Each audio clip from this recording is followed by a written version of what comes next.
Welcome to Nava Disha Tech Learning.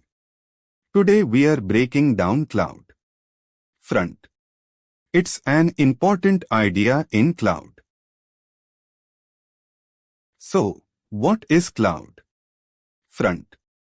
AWS CloudFront is a global CDN that speeds up delivery of websites, APIs, and media.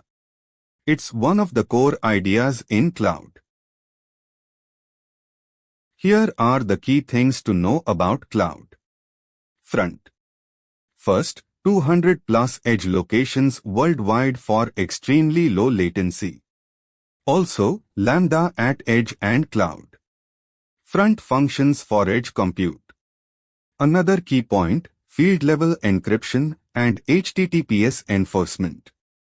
On top of that, real-time metrics and logging integration with CloudWatch. Finally, free tier includes 1 TB per month data transfer, 2025.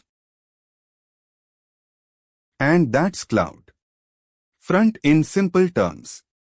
Come back for another cloud concept tomorrow.